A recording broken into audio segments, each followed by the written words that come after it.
Merci d'avoir rejoint, d'avoir rejoint ce webinaire pour vous présenter la simulation de votre innovation produit en partenariat avec Forcad et puis une belle innovation Evatech qui présentera aussi ce qu'ils ont pu faire avec eux. Pour ceux qui nous ont rejoints, je crois que vous nous avez rejoint assez tôt au niveau de notre écosystème. Donc, je vais rapidement faire une présentation du CleanTech Open France pour vous redire un petit peu qui on est, ce qu'on fait, et parce que notamment, je crois que vous êtes dans le concours annuel que l'on fait. Donc, ça vous redira un petit peu globalement nos différentes actions et après, on viendra aux différentes présentations de Forcad et d'Evatech sur le sujet. Donc, bienvenue à tous ceux qui nous rejoignent. Comme je le disais, je vais faire une rapide présentation du CleanTech Open France pour rappeler un petit peu qui on est et ce qu'on fait, et on passera à la présentation de la simulation de produit et de la présentation d'Evatech pour vous expliquer un petit peu l'ensemble et pourquoi vous êtes ici. Donc pour rappel, le CleanTech Open France est une association de loi 1901 où on accompagne les startups, les TPE, les PME dans votre développement, autant sur le niveau business que RSE, pour vous mettre en relation avec différents partenaires privés et publics afin de vous aider dans vos développements, afin de vous aider dans votre visibilité, à la recherche de financement ou justement dans le développement de votre produit, comme c'est le cas pour aujourd'hui. Donc aujourd'hui, on a un large écosystème, hein, on récolte on met en relation tout un écosystème avec 635 startups TPE, PME alumni qui sont passés par notre concours annuel, dont la plupart d'entre vous sont passés ou sont actuellement dans le concours 2024. On est réparti sur tout le territoire français pour vraiment toucher toutes les régions françaises, et puis avec une centaine de partenaires publics et privés au niveau régional et national pour vraiment vous mettre en relation avec ces acteurs et développer votre business et accélérer la transition énergétique et écologique. Donc voilà un petit panorama de cet écosystème-là, avec bien sûr des grands groupes, tous les acteurs publics comme BPI France, l'Office français de la biodiversité, la French Tech, l'ADEME, pour vous accompagner sur certaines choses. Et puis au niveau beaucoup de réseaux, de fondations, d'acteurs financiers pour votre développement, comme je disais tout à l'heure, et puis au niveau de la visibilité, de nombreux événements et de salons environnementaux français, des médias aussi, pour développer cela au niveau régional et national. On est très impliqué au niveau régional, justement pour vous mettre en relation avec différents acteurs, au niveau local et au niveau national, où on a constitué depuis 2010 tout un écosystème avec des têtes de réseau, donc des accélérateurs, des pôles de compétitivité, des incubateurs pour vraiment vous mettre en relation avec ces acteurs locaux et après aussi vous mettre en relation avec ces acteurs au niveau national et développer votre business. Donc là, vous avez un rapide aperçu de ces incubateurs accélérateurs et bien sûr des startups alumni qui sont passés par chez nous qui portent le message du Clean Tech Open France au niveau régional. Au niveau européen international, on a aussi de nombreux acteurs. On va accompagner certaines structures grâce aux EIT. Comme vous le voyez, au niveau de l'EIT InnoEnergy, Manufacturing ou autre, pour votre développement et votre financement européen. Et puis, on a un homologue CleanTech Open aux États-Unis. On partage juste la marque, on n'est pas du tout la même structure. Mais là, on permet aussi à certaines startups d'être accélérées sur le marché américain s'ils le souhaitent, et puis de participer au concours international qui est organisé aux États-Unis pour le grand gagnant du concours CleanTech Open France tous les ans. Comme vous le savez, vous avez candidaté dans une filière au concours, donc on agit vraiment sur tous les secteurs d'activité, que ce soit de l'agriculture, l'alimentation ou digital, en passant par la mobilité, les énergies renouvelables, l'économie circulaire, et pour avoir vraiment un impact sur tous les secteurs économiques français. Et bien sûr, en répondant à la catégorie dans laquelle vous situez. Je l'en parlais, le concours, vous êtes tous passés par ce concours-là et pour certains, vous êtes actuellement dans le concours 2024, où cette année, on a eu plus de 200 candidats, 214 je crois, répartis dans les 9 filières. Nous sommes en train de faire l'évaluation de ces candidatures avec nos 50 partenaires pour élire les 45 finalistes, 5 par filière. Et puis après, on vous donnera rendez-vous prochainement le 25 septembre chez BPI France pour pitcher devant 7 à 10 jurys par filière pour élire les 9 lauréats de l'année qu'on va accompagner plus fortement pendant un an, comme je le disais tout à l'heure, au niveau de votre mise en relation, de votre visibilité et du développement de votre business. Et puis au niveau des événements, on a fait pas mal d'événements depuis le début de l'année.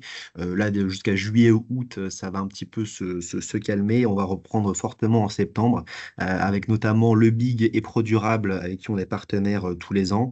Sur ProDurable, on est avec BPI France, où on vous permet d'avoir un stand à tarif à moins 50% de réduction. Donc là, si vous avez aussi des intérêts pour être sur ProDurable, sur le village BPI France, n'hésitez pas à nous le dire, on fera en sorte que vous y soyez. Et puis au Big, hein, qui est le gros salon de l'entrepreneuriat de BPI France, j'imagine que vous connaissez. Donc là aussi, c'est un événement important. Et puis différents autres salons, Polytech qui revient à Paris cette année, et puis différents salons comme je le disais tout à l'heure. Au niveau des événements que l'on organise nous en interne, on fait donc différentes choses. Alors aujourd'hui, vous assistez au webinaire avec Forcad où on va vous présenter donc la simulation de produits. C'est pour ça que vous êtes là aujourd'hui. Mais on fait aussi beaucoup d'autres animations. On fait des afterwork. On réunit l'écosystème pour accélérer les rendez-vous et la communauté et la connexion entre vous. On développe des programmes aussi, notamment avec R3 sur la RSE pour vous aider pour le développement RSE. On fait des petits déjeuners sur certaines thématiques et puis les ateliers métiers aussi avec des partenaires comme aujourd'hui pour vraiment vous accompagner sur différents secteurs. Voilà, pour vous donner deux, trois exemples d'événements qu'on a fait cette année où notre objectif, c'est vraiment de vous mettre en visibilité sur ces salons. On a d'un côté des places à tarif préférentiel, on a des stands à tarif préférentiel ou gratuits selon des événements. Et l'objectif, c'est vraiment de vous faire pitcher sur des conférences thématiques pour vous mettre en visibilité et aussi à accélérer cette relation que vous pouvez avoir sur ces grands salons. Donc là, typiquement, j'ai mis Change Now, qui est un gros salon environnemental français, Time to Change, qui est un gros salon sur le financement responsable, la Banque de France, le World Impact Summit à Bordeaux, etc., etc. Et pour finir, en plus donc des 9 filières que je vous ai présentées tout à l'heure, on a vraiment deux gros axes de développement. Si vous êtes sur ce webinaire aujourd'hui, c'est que normalement ça va vous concerner. Un, sur l'industrie, puisque vous êtes des startups industrielles, donc qui veut dire des temps longs au niveau des financements, qui veut dire difficulté à trouver du foncier. Et donc pour ça, on fait pas mal d'actions avec notre écosystème et avec l'État pour vraiment vous accompagner et vous aider dans vos développements. On est notamment comme membre cofondateur de Start Industrie, qui est une alliance qui est une association maintenant pour justement on va accompagner ces startups industrielles à se développer au niveau du foncier, des fonds, etc. Et puis deuxième gros axe de développement sur la biodiversité. Aujourd'hui, donc on est tous un petit peu près au fait du carbone et du réchauffement climatique, mais un petit peu moins sur la biodiversité par manque de mesures, de métriques ou même de sensibilisation. Et donc pour ça, on a un programme avec l'Office français de la biodiversité pour vraiment aussi vous accompagner sur ces enjeux-là, sensibiliser, et puis ça pourra donner un webinaire en particulier pour la suite si vous êtes intéressé sur ces enjeux. Voilà pour cette rapide représentation du Clean Tech Open France pour vous remettre un petit peu en mémoire tout ça. Je vous propose qu'on passe au vif du sujet et pourquoi vous êtes là. Donc, sur le retour d'expérience de Evatech avec le programme ANSI Startup pour la simulation de produits. Et puis après, je laisserai Abel expliquer ce programme brillamment. Merci. Eh bien, merci pour cette présentation, cette introduction et bonjour à tous. J'espère que vous voyez mon écran et que ça va fonctionner. Oui. Euh, eh bien, je vais donc maintenant vous présenter la société Evatech et plus spécifiquement les enjeux que représente la simulation numérique pour le développement et l'optimisation de nos produits. Pour ma part, je suis Guillaume Séchaud, ingénieur recherche et développement chez Evatech depuis 4 ans maintenant. Je suis en charge des modélisations numériques et puis je m'occupe aussi de différents projets de développement en interne. Alors, Evatech, pour Heat Valorization Technology, c'est une équipe de 20 personnes, essentiellement ingénieurs et techniciens, et nous sommes réunis pour industrialiser et commercialiser nos technologies propriétaires, qui sont désormais deux depuis 1 an environ, avec la reprise des actifs par Evatech de la société H2P System, donc il y a 1 an environ. On est donc maintenant implanté sur 2 sites, l'un en région Aura et puis le second en région PACA, pour assurer la R&D et la production de nos machines. On dispose donc de nos propres technologies de valorisation de chaleur fatale et qui sont protégées par un portefeuille d'environ 50 brevets internationaux Et on dispose également de moyens d'essai sur chacun des centres de R&D. Notre mission chez Evatech, en tout cas celle qu'on s'est donnée, c'est de décarboner l'industrie par la valorisation de chaleur fatale, parce que celle-ci constitue un gisement d'énergie considérable, notamment chez les industriels gazo-intensifs. En termes de chiffres, on parle par exemple de 75 TWh en Europe de gisements disponibles au-dessus de 300 degrés. C'est un gisement qu'on retrouve en particulier dans les industries de la métallurgie, du verre, de la transformation, et puis également avec le traitement des déchets, notamment des boues industrielles, de stations d'épuration, et puis des effluents gazeux. Cette chaleur fatale, une fois convertie en électricité, représente pas moins de la production équivalente de 2400 éoliennes de 5 mégawatts chacune, ou encore 3 réacteurs nucléaires de type EPR. Voilà pour les gisements qui constituent la cible de notre société Evatech. Et puis, pour notre vision, elle repose donc sur une stratégie de déploiement de nos deux technologies propriétaires, donc Turbosol et H2P, qui ont pour point commun d'être des solutions robustes, faciles à intégrer, avec des procédés respectueux de l'environnement, et puis des ROI rapides. Nous avons également mis au point récemment une offre de service de mesure et d'analyse intitulée Maeva. En fait, l'idée est issue du fait qu'un bon nombre de nos prospects qui sont intéressés par nos technologies ne connaissent pas ou pas assez précisément leur rejet thermique et le potentiel de valorisation en cogénération de leur rejet. Donc on propose de réaliser des études de qualification de ce potentiel de valorisation qui nous permettra ensuite de proposer nos solutions évidemment ou bien d'orienter le client vers des solutions plus appropriées s'il s'avérait que le gisement ne colle pas à nos solutions.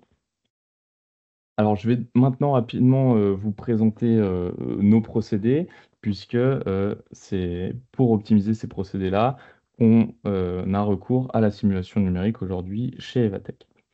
Donc, le premier procédé, Turbosol, met en jeu deux boucles fluides, un circuit en bleu qui va être un circuit d'eau, et puis un circuit rouge qui représente un circuit d'huile. Donc, on va placer des échangeurs sur un conduit de cheminée industrielle, donc directement chez l'industriel. Ici, on va d'abord vaporiser l'eau dans un générateur de vapeur, et puis on va réchauffer l'huile à hauteur de 200 degrés environ. On va mélanger ces deux espèces sous pression dans ce qu'on appelle un mélangeur. On va donc disperser l'huile sous forme de micro-gouttelettes dans une atmosphère de vapeur. Et on va ensuite utiliser une cuillère pour accélérer le mélange en transformant l'énergie de pression en énergie cinétique, qui sera ensuite portée par l'huile. Et on va projeter ce mélange diphasique sur une turbine à action, qui va ensuite nous permettre de produire de l'électricité par l'intermédiaire d'un alternateur. Donc ensuite, on va reséparer les deux espèces et puis on va les renvoyer à leur échangeur avec une particularité au niveau du circuit d'eau, puisque contrairement à la plupart des technologies concurrentes, on a encore ici un potentiel de chaleur qui nous permet de proposer de la cogénération pour faire de l'eau chaude pour des réseaux de chauffage, par exemple, ou bien même, pourquoi pas, pour une production de froid euh, en couplant notre solution avec une machine à absorption. La seconde technologie, donc le moteur H2P, c'est un moteur à apport de chaleur externe qui va utiliser uniquement de l'air comme fluide de travail.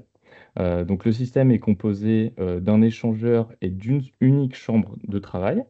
Donc rapidement pour cette technologie, donc on a euh, un cycle à 4 temps. Au niveau du premier temps, donc on a de l'air froid, de l'air ambiant qui va pénétrer dans la chambre, le piston va descendre.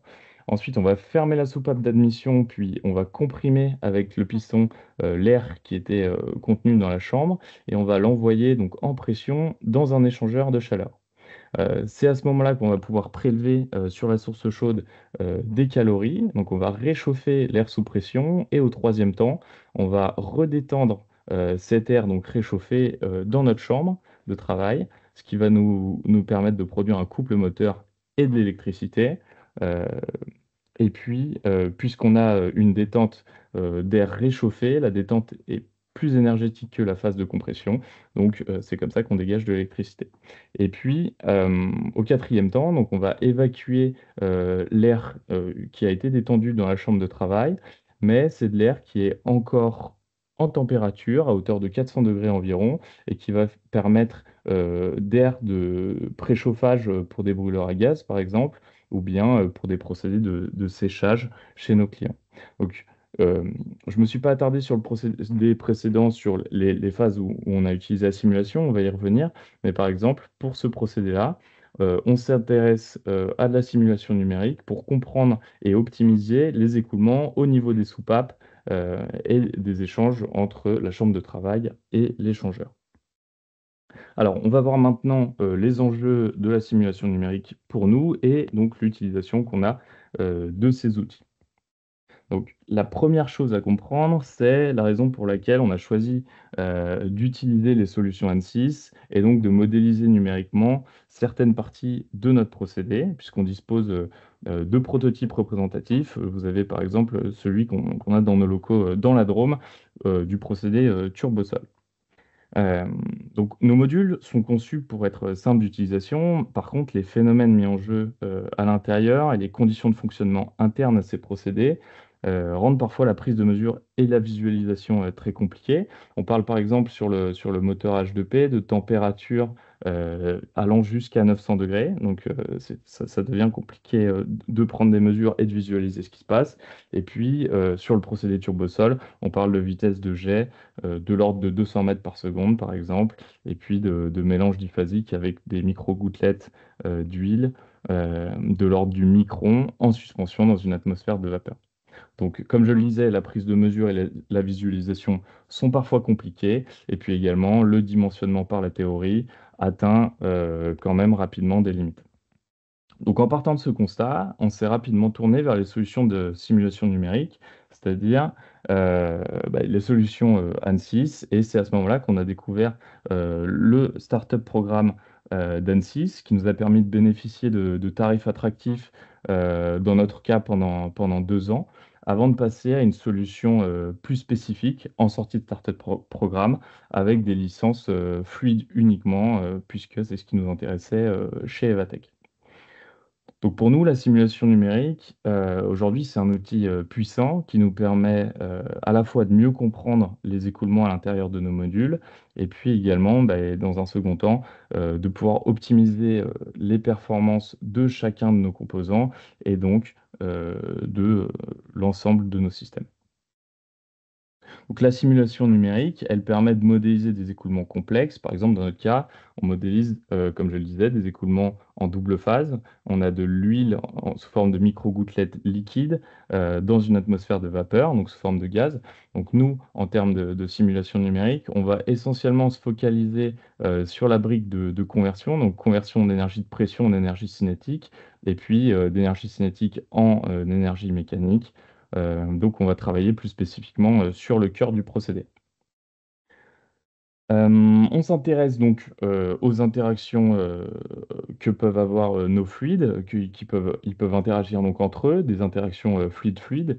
Et puis, on s'intéresse également aux interactions entre les fluides et la turbine, par exemple. Donc, on va modéliser des interactions fluides-solides. On pourra également étudier l'influence de caractéristiques de nos fluides, comme la compressibilité de la vapeur, par exemple, ou bien encore les transferts thermiques entre les gouttelettes d'huile, donc qui sont hautes en température, et la vapeur, qui va perdre en température lors de la détente, par exemple. Euh, donc, pour construire nos modèles, on utilise en général la démarche suivante. On commence avec un modèle simplifié qui nous permet de comparer les résultats des résultats obtenus avec beaucoup d'hypothèses réductrices face à des résultats sur prototype. Et puis petit à petit, ensuite, on va affiner nos modèles en challengeant nos hypothèses, comme des notions d'incompressibilité, parce que c'était plus simple dans un premier temps sur de la vapeur, des rugosités, des notions de tension superficielle, etc. Ensuite, lorsque l'on estime que la maquette numérique est suffisamment recalée, en tout cas qu'elle nous donne des résultats que l'on trouve satisfaisants, on dispose de nombreux outils que l'on va voir tout de suite pour exploiter nos simulations numériques. On va alors pouvoir s'intéresser à des forces, par exemple, ou des couples moteurs, comme c'est le cas sur le graphique qui vous est présenté ici. C'est entre autres de cette façon-là qu'on va évaluer les performances de notre turbine à action. On va pouvoir s'intéresser également à des profils de vitesse, des champs de pression, des répartitions de vecteurs vitesse, comme c'est le cas sur ce visuel ici, et même sur des notions de fraction volumique qui va nous renseigner donc sur la répartition spatiale des phases, euh, qui va vraiment nous intéresser dans notre cas, puisqu'il est difficile de visualiser et de comprendre comment se comportent nos écoulements euh, une fois dans le système fermé. Donc, il faut toutefois rester prudent avec les résultats qu'on peut générer. Il faut toujours garder en tête que les résultats qu'on va générer sont la conséquence directe des hypothèses plus ou moins réductrices qu'on a pu prendre. Et il est toujours bon en cas de doute de résultats ou bien d'avancer sur de la compréhension qui paraît un peu complexe, d'essayer de mettre au point des essais spécifiques, surtout si on a la chance de se disposer de prototypes représentatifs, comme c'est notre cas chez Evatech.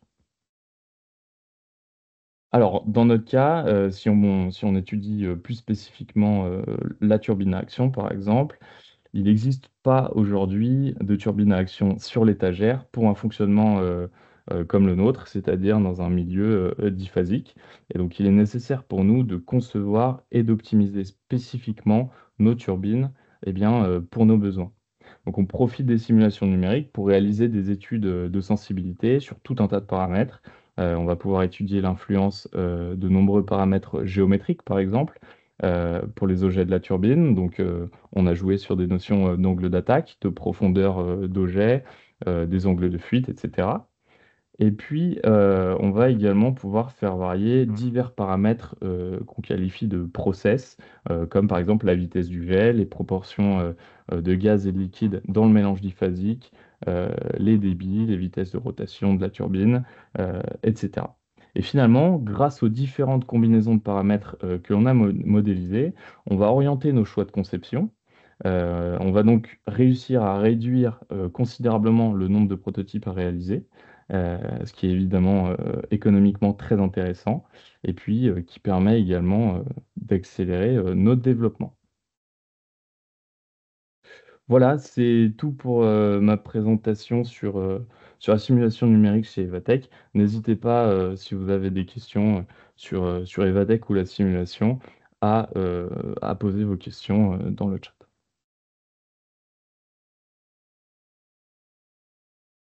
Merci beaucoup.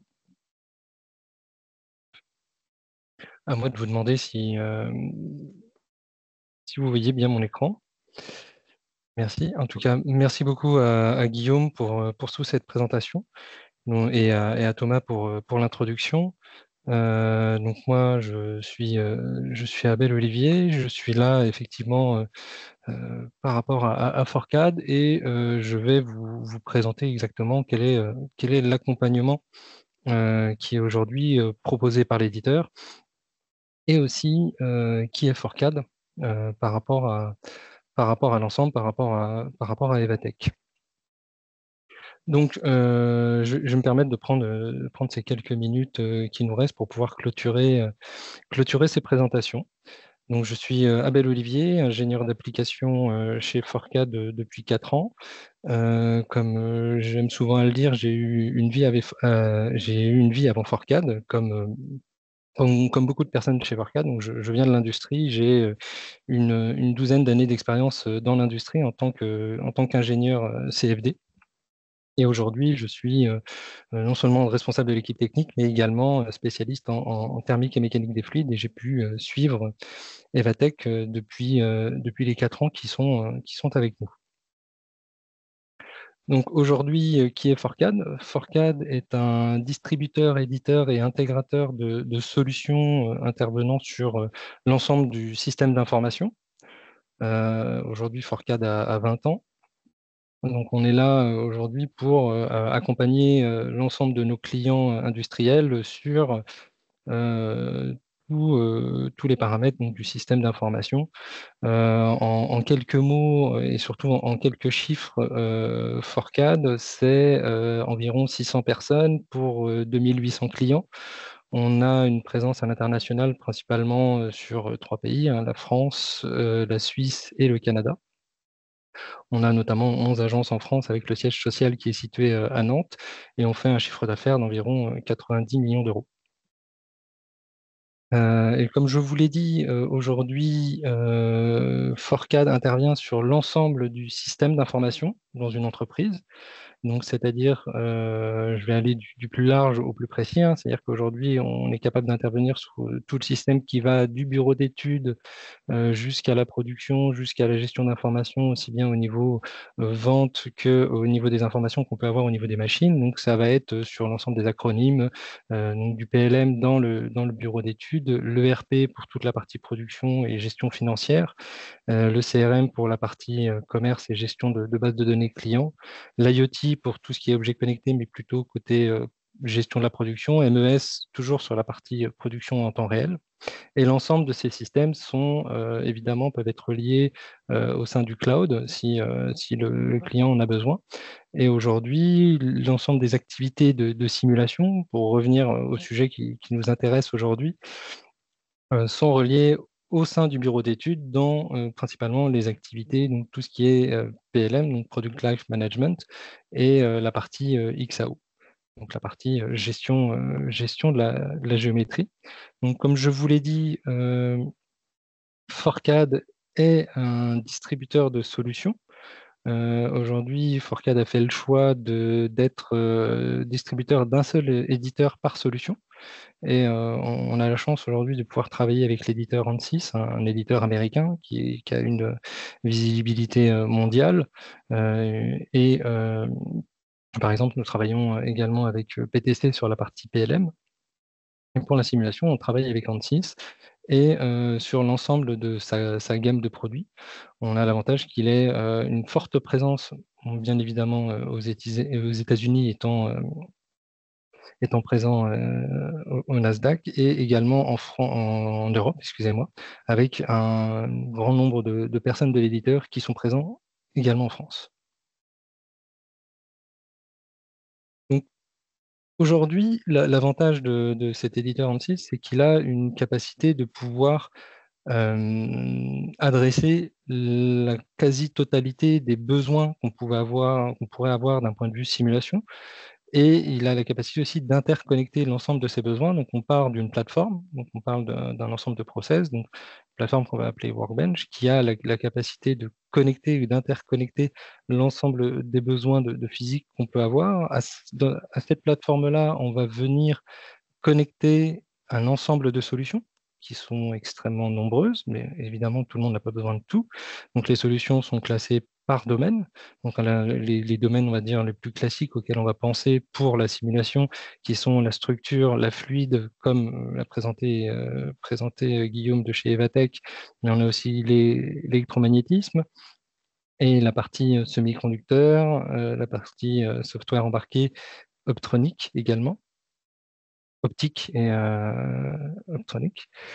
Et vient par-dessus s'ajouter un ensemble de logiciels pour de la préparation de géométrie, c'est-à-dire que quand on a besoin de faire des calculs comme l'a présenté Guillaume, il y a un besoin de vouloir faire un certain nombre d'hypothèses, c'est-à-dire qu'on ne va pas forcément partir sur l'ensemble de la géométrie, on peut avoir besoin de préparer, simplifier, de créer un modèle avec un certain nombre d'hypothèses. Donc tout ça peut être fait directement avec les outils d'Ansys ou avec les CAO si jamais vous en avez.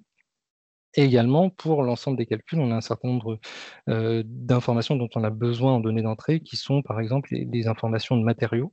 Donc, on va avoir une base de données sur laquelle nos clients peuvent accéder, qui s'appelle Granta. Et couplé à l'ensemble, on va avoir la partie cloud qui peut effectivement s'interconnecter avec l'ensemble des solutions que l'on a. C'est-à-dire que le jour où nos clients n'ont pas forcément les capacités à faire tourner des calculs trop gourmands et qui peuvent être des calculs, imaginons, ponctuels, bah, on a la capacité avec ces outils-là de pouvoir déporter dans le cloud l'ensemble des performances dont on a besoin. Ensuite, pour revenir au sujet d'aujourd'hui, c'est le Startup Programme. Aujourd'hui, l'éditeur a mis en place une offre Startup Programme depuis plusieurs années. Et on commence à avoir un certain recul sur ce Startup Programme, à savoir que ce Startup Programme est dédié à, comme l'a présenté Thomas, toutes les startups industrielles, donc qui sont des jeunes entreprises privées qui vont pouvoir être accompagnées non seulement par l'éditeur, mais également par Forcad. Il faut savoir que l'éditeur a mandaté Forcad pour accompagner les startups sur leur montée en puissance dans l'utilisation des outils. Et il faut savoir que l'ensemble du panel des outils de l'éditeur est disponible via ce Startup Programme. Et donc la question qui va venir derrière est de savoir, très bien, mais comment est-ce qu'on choisit exactement quels sont les outils dont on va avoir besoin pour la suite, sachant qu'on sait très bien qu'au départ, les startups n'ont pas forcément une idée extrêmement précise de ce qu'elles souhaitent faire, ou qu'elles n'ont pas forcément de connaissances dans ces outils-là. Donc, on va avoir tout un travail d'accompagnement de la part de Forcad pour pouvoir dimensionner ensemble les packages dont les startups vont avoir besoin.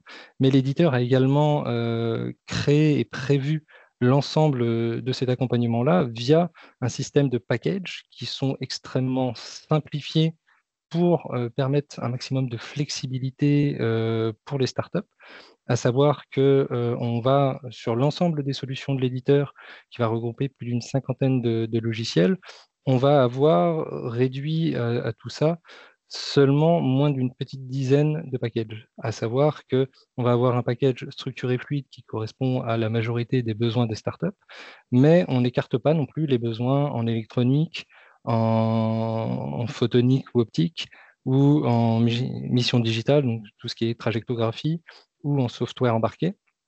Donc l'éditeur part du principe d'avoir un package, donc typiquement un package fluide mécanique, où l'éditeur va fournir aux startups un ensemble de licences qui comprend l'ensemble des solutions que l'éditeur possède sur étagère qui viennent dans ces physiques-là, à savoir toutes les solutions structures et toutes les solutions fluides, avec l'ensemble des performances associées en termes de puissance HPC, de possibilité de lancer énormément de calculs ensemble, pour permettre aux startups de pouvoir adopter ces solutions, les tester et à l'issue de ce startup programme, savoir exactement ce dont elles ont besoin.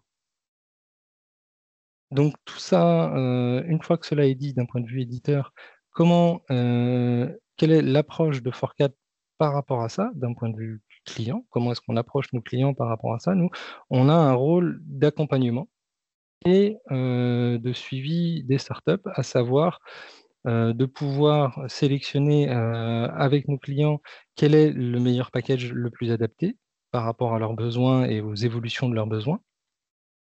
Et derrière, on va assurer un certain nombre de services et un certain nombre de suivis. C'est-à-dire que nous ne sommes pas là uniquement pour accompagner d'un point de vue commercial l'ensemble de nos équipes. L'ensemble des équipes techniques sont là aussi pour accompagner et réalisent l'ensemble du support. Forcad a une délégation de la part de l'éditeur pour réaliser la totalité du support auprès de ses clients. Alors évidemment, si nos clients nous remontent des bugs, on les remonte évidemment à l'éditeur, mais on est là pour accompagner nos clients sur l'utilisation des logiciels et sur leur montée en compétences.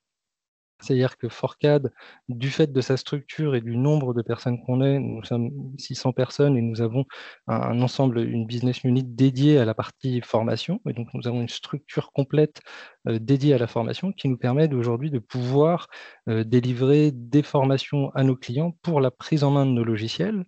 L'ensemble de ces formations est évidemment certifié Calliope, ce qui permet de pouvoir avoir un maximum de financement par rapport à ces formations-là. Mais aussi de notre côté, c'est nous assurer que nos clients sont les mieux formés possibles à l'utilisation de nos logiciels pour qu'ils puissent en exploiter le plein potentiel. Et donc, on a aussi un rôle d'accompagnement et de vision stratégique par rapport à nos clients, de voir ensemble comment est-ce qu'ils peuvent, au fur et à mesure, exploiter l'ensemble des solutions qu'ils peuvent avoir besoin.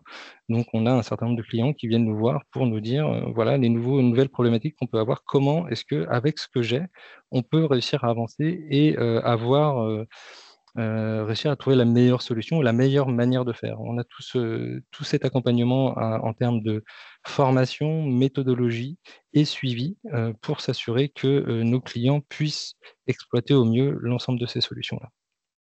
Donc, comme je vous ai dit, j'allais faire relativement vite. C'est tout pour moi. On finit toujours avec une jolie phrase. Il faut savoir que le mot connexateur chez nous a un réel sens, hein, il désigne l'ensemble des collaborateurs qu'on a, et on est là pour connecter et activer l'ensemble des solutions qu'on peut avoir chez nos clients. Donc, comme c'est marqué avec le visage de notre collègue, Connexer ne s'improvise pas, soyons ensemble acteurs de notre transformation. Voilà. Merci à tous. Merci Abel pour cette présentation et merci Guillaume pour avoir présenté Evatech et ce que vous faites.